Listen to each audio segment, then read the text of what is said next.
नमस्कार मंडळी. अवधूत चिंतन श्री गुरुदेव दत्त श्री स्वामी समर्थ महाराज की जय. बघा, यंदा 2026 आपल्यासाठी खूप खास असणार आहे.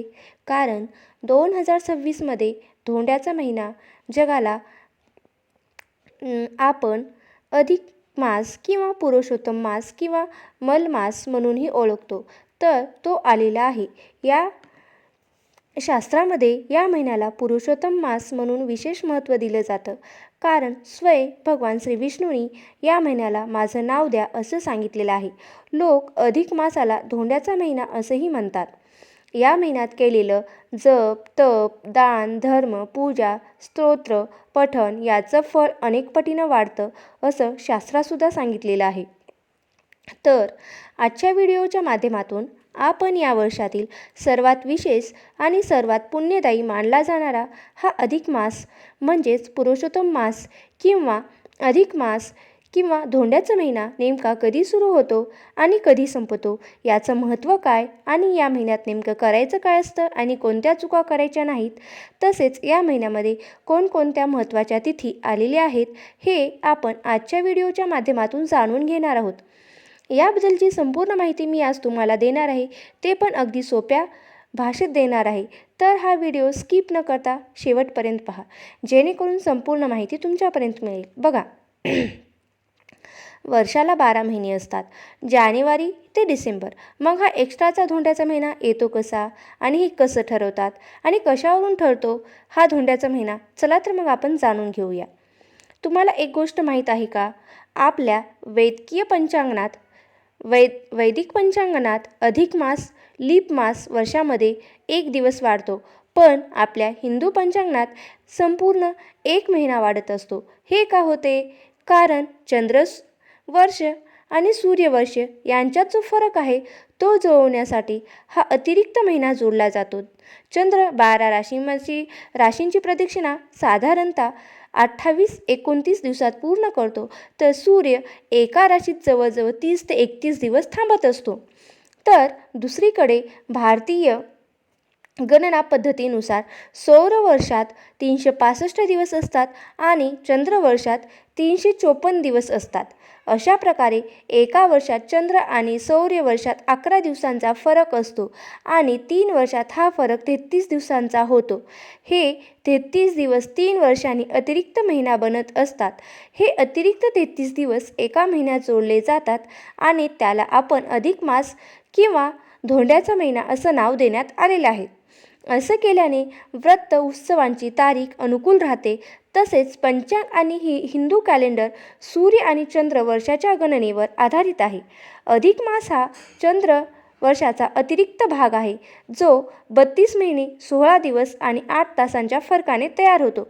हे अंतर भरून काढण्यासाठी किंवा सूर्य आणि चंद्रवर्षे यांच्यात संतुलन निर्माण करण्यासाठी अधिक मास हा येत असतो.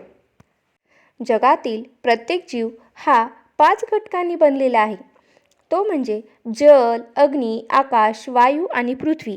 ज्या काळात व्यक्ती धार्मिक कार्यासह ध्यान, योग इत्यादीद्वारे आपलं शरीर व्यवस्थित आणि उपस्थित असलेल्या या पंचमहाभूतांचा समतोल स्थापित करण्याचा प्रयत्न करत असतो, तो काळ म्हणजे कोणता? तर अधिक मास. म्हणूनच अधिक मास दरम्यान केलेल्या कामांनी दर 3 वर्षांनी परमशुद्धता प्राप्त केल्यानंतर व्यक्ती नवीन ऊर्जेने भरून जात असतो.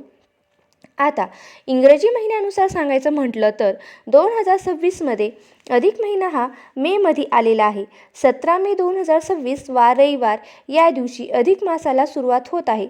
आणि मराठी महिन्यानुसार सांगायचं झालं तर ज्येष्ठ महिन्यामध्ये अधिक मास आलेला आहे. 17 मे 2026 वार रविवार या दिवशीपासून हा अधिक महिन्याला सुरुवात होते. याच दिवसापासून आपल्याला अधिक मासाला सुद्धा सुरुवात होत आहे आणि अधिक मास हा 15 जून 2026 वार सोमवार या दिवशी संपत आहे. अधिक मासामध्ये 21 मे 2026 वार गुरुवार या दिवशी गुरु पुष्पामृत योग आहे. तसेच आश्चर्याची बाब म्हणजे 2026 या वर्षात अंगारकी संकट चतुर्थी ही मात्र 3दा आलेली आहे आणि प्रत्येक वर्षात मात्र ही 2दाच अंगारक चतुर्थी येत असते. हा अत्यंत शुभ योग मानला आहे. अंगारकीच्या उपवासाचे फळ म्हणजे शास्त्रात लिहिलेल्या सर्व संकष्ट चतुर्थीचे एकत्र पुण्य होय. बघा आता या महिन्यात काय करायचे आणि काय करायचे नाही, म्हणजे काय करू नये आणि काय करावे. तर या महिन्यात श्रीमद भागवत गीतेचे मनापासून वाचन करावे. विष्णू सहस्त्रनाम, पुरुषोत्तम मासाची कथा, श्रीरामचरित्र मानसातील काही विशिष्ट पाठ, पुरुषोत्तम नावाच्या गीतेतील 14व्या अध्यायाचे रोज अर्थासह पठण करावे. तसेच किमान 108 वेळा ओम नमो भगवते वासुदेवाय नमः या मंत्राचा जप जर आपण जेवढ्या मोठ्याने केला किंवा जेवढा जास्त केला तरीही चांगलंच आहे. या स्तोत्रांसाठी वेळ नसेल तरी फक्त तुम्ही मंत्र जप केला तरीही तेवढंच पुण्य तुम्हाला मिळेल. बघा या महिन्यात शक्यतो एकच वेळा अन्न घ्यावं असंही काही परंपरामध्ये सांगितलेलं आहे. यामुळे काय होतं तर आपलं शरीरसुद्धा हलकं राहतं आणि मन जप तप करण्यासाठी स्थिर राहत असतं. बघा या महिन्यात दानाला विशेष महत्त्व आहे. कोणते तर गहू, तांदूळ, मूग, दूध, दही, तूप, आवळा, तांदळाच्या पिठाचे पदार्थ, जिरे, साखर, खजूर अशा सात्विक वस्तूंचं दान केल्याने काय होतं तर घरातील ग्रहदोष जो असतो तो शांत होतो. याचबरोबर आर्थिक मासात दीपदान अत्यंत महत्त्वाचं मानलं जातं. बघा आता 21 मे 2026 या दिवशी गुरुपुषामृत योग अतिशय शुभ तिथी आहे. या दिवशी काही खरेदी केली, विशेषतः सोने चांदी अनेक पटीने वाढत असतं असं शास्त्रसुद्धा सांगत असतं.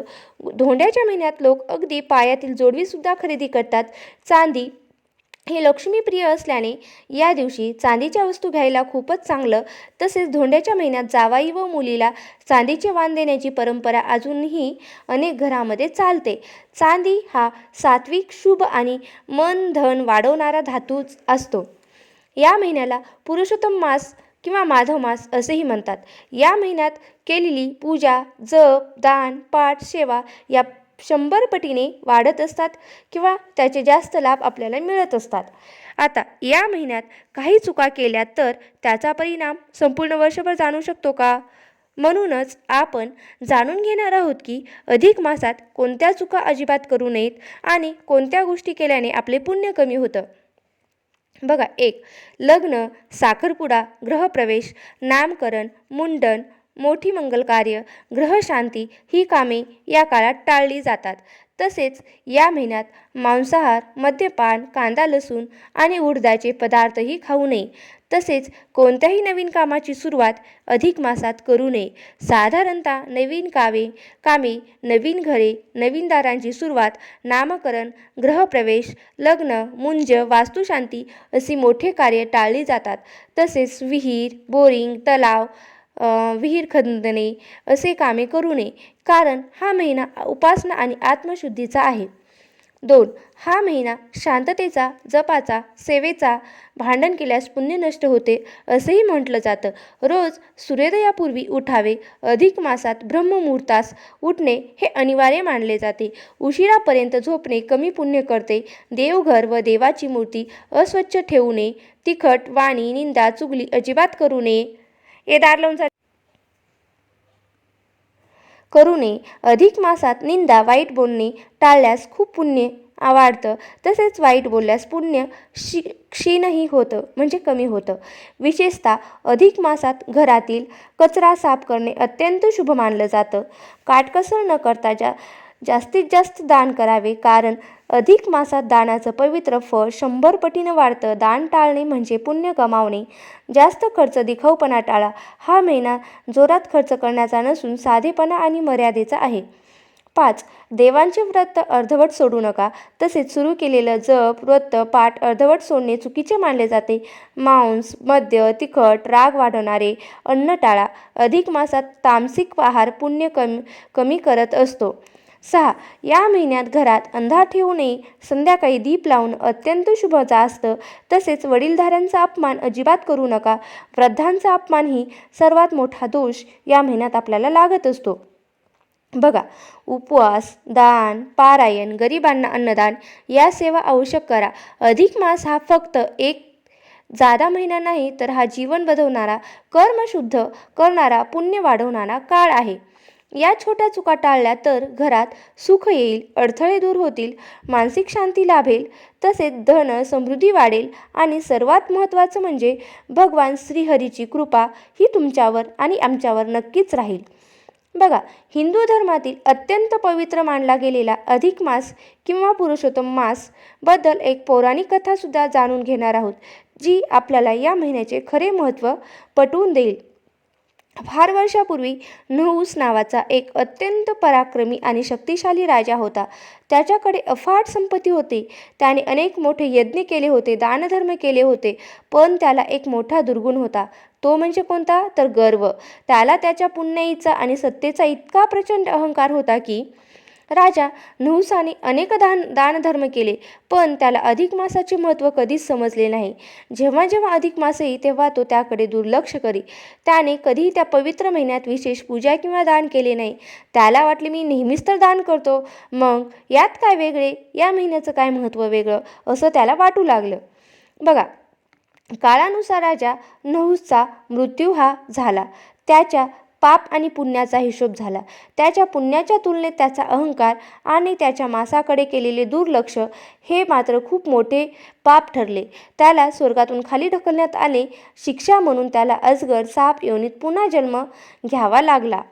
मग अजगर म्हणून त्याला खूप दुःख भोगावे लागायले आणि अनेक वर्षानंतर जेव्हा पांडव वनवासात होते तेव्हा बलवान भीम एका अजगराच्या तावडीत सापडला.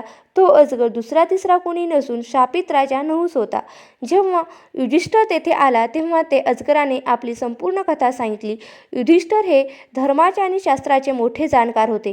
त्यांनी नहुसला सांगितले, हे राजा, तुझ्याकडे सर्व काही होते, पण तू अधिक मासाचे महत्त्व ओळखले नाहीस. त्या महिन्यात केलेले साधे दानही सामान्य महिन्यातील मोठ्या दानापेक्षा श्रेष्ठ असते. तुझ्या पापाची मूळ तेथेच आहे. युधिष्ठिराच्या शब्दांनी नहुसला ज्ञान प्राप्त झाले. त्याने मनोभावे पश्चाताप केला आणि अधिक मासात भगवान विष्णूंची पूजा आणि नामस्मरण केले. त्यांच्या खऱ्या मनाच्या भक्तीमुळे आणि पश्चातापामुळे त्याला अजगराच्या रूपातून मुक्ती मिळाली आणि त्याला पुन्हा स्वर्गात स्थान मिळाले. या कथेचा बोध काय होतो?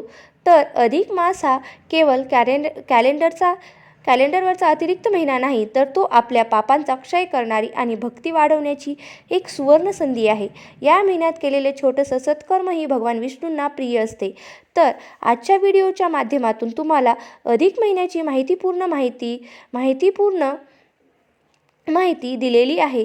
तर हा माहितीपूर्ण व्हिडिओ आवडला असेल तर नक्की लाईक करा, शेअर करायला विसरू नका आणि चॅनलवरती नवीन असाल तर सबस्क्राईब करायला मात्र विसरू नका.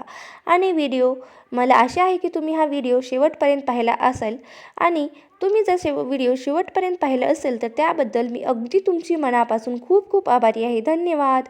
अवधूत चिंतन. श्री गुरुदेव दत्त. श्री स्वामी समर्थ महाराज की जय.